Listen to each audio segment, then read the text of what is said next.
Hello, hello, what is up? So in this video, just to make it clear, I'm here to chat with you guys about what it is that we've learned so far, what we've applied so far, maybe some things we still need to play catch up on, but that is okay. We're just gonna have a conversation. If you're driving, you don't need to watch this video. I'm not going to be screen sharing at all, just going to be talking, so feel free to turn the video off.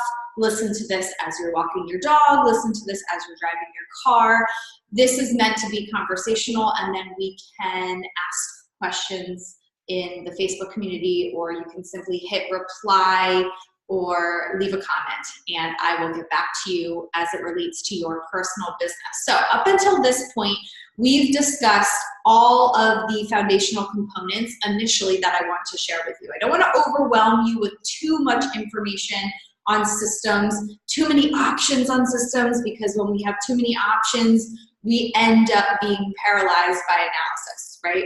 So the options that I've shared with you are the very basic structure that you need to know in the foundational stage of systems and automation. So if you do not have a website, then you learned how to create a landing page using Canva, canva.com, and then download that landing page as a PDF.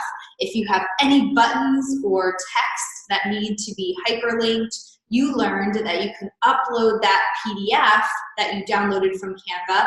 You can upload that into pdfescape.com in order to hyperlink, download again, and then you have a complete landing page without using a website that you can link and share with your audience in order to sell something right away.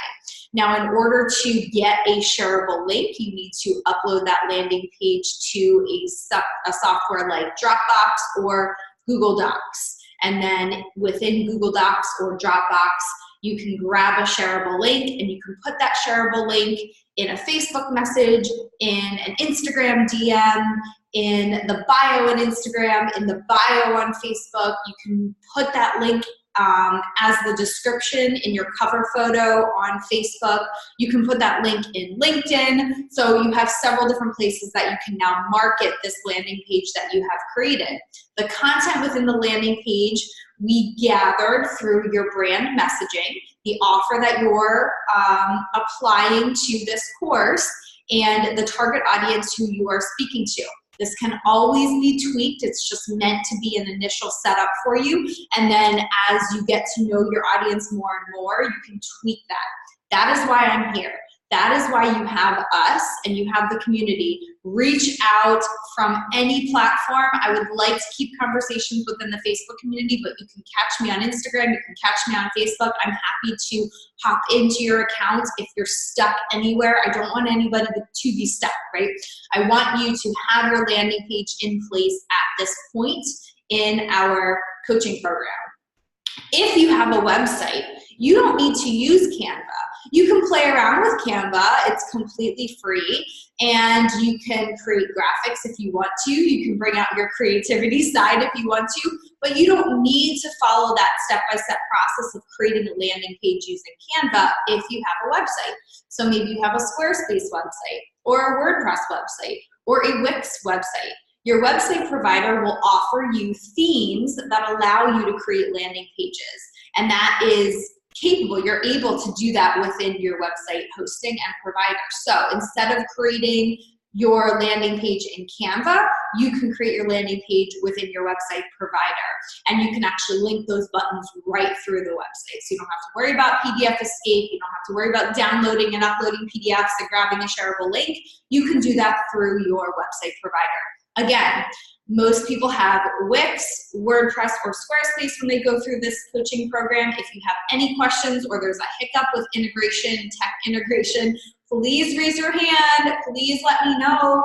I don't know that you're having a problem unless you tell me, okay? And we are here to support you 110% throughout this course. That's basically where we are at. What is super important at this point, and the questions that I'm getting now are, how do I market myself?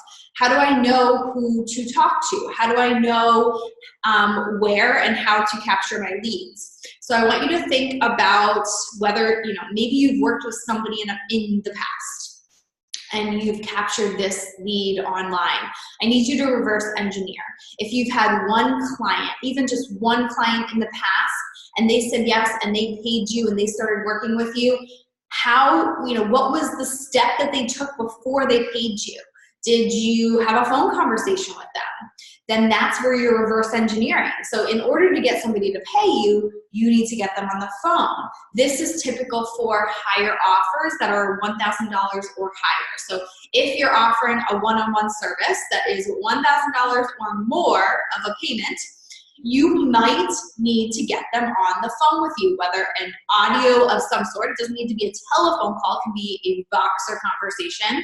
It can simply be you replying to their questionnaire that they fill out with a voice memo, recording a voice memo on your phone, attaching that voice memo to the email response back to them, just so they can hear your voice. When people hear your voice, they hear your passion, and that helps you convert those higher ticket offerings. So it could be a telephone call, it can be a Voxer message or conversation, it can be a voice memo, it can be a Zoom call. Now, anytime you get somebody on video, your conversion rate will likely be higher because we can see each other, so you can also see my passion instead of just hearing my passion, and that trust will grow much quicker. Okay, so if you're having a conversation with somebody before they're buying from you, how do you get them to that conversation? How do you get them to schedule that call with you? Or how do you get them to download Voxer and have a Voxer conversation with you? What was the step prior to that? Were you inside a Facebook group and you dropped a link to your calendar system and that's where they signed up for your call, right? That would be the step. Would maybe your website link in your Instagram bio is a link for somebody to schedule a call with you, so they found you on Instagram and they clicked on that link and they scheduled the call. Then that's your prior step. So we need to reverse engineer and kind of think about, how did this prospect find me?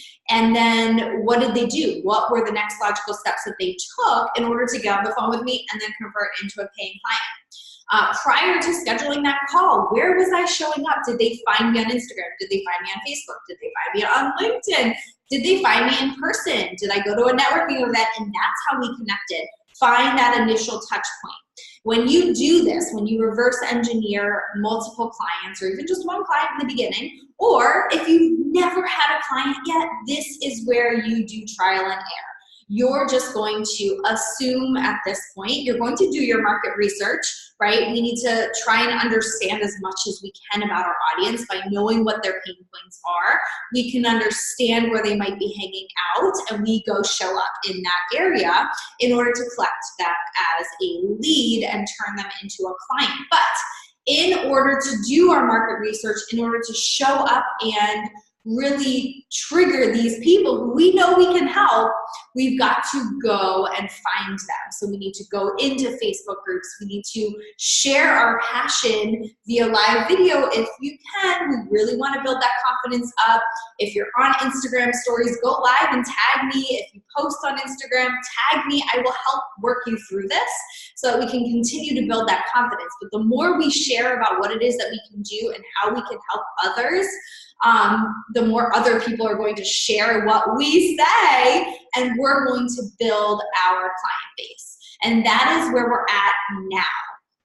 Before we move into the promotional systems stage, and you're going to be receiving emails about what you can do now to promote yourself. So questions will come up, but I wanted this little conversation between you and I to happen prior to you now receiving information from me about how you can promote yourself. Because if we are not confident and if we don't yet have that clarity surrounding what it is we're promoting, it's going to be hard to promote ourselves. So I want this conversation right now to be something that you hear, and I want you to know that I'm here for you to help support you and hold you accountable along the way. And I want to make sure that if there are any hiccups up until this point, they're taken care of before we go promote. It's going to be so much easier for you to promote what it is that you have to offer when you know that your back end and everything leading up to that offer has been taken care of. So when somebody signs on as a client, you're like, heck yeah, happened because I had all my previous steps set up. So confidence is key, and I want to make sure that you are confident. So that is all I have for you today, and I hope to hear from you soon. Let me know if there's anything that I can do to help support you.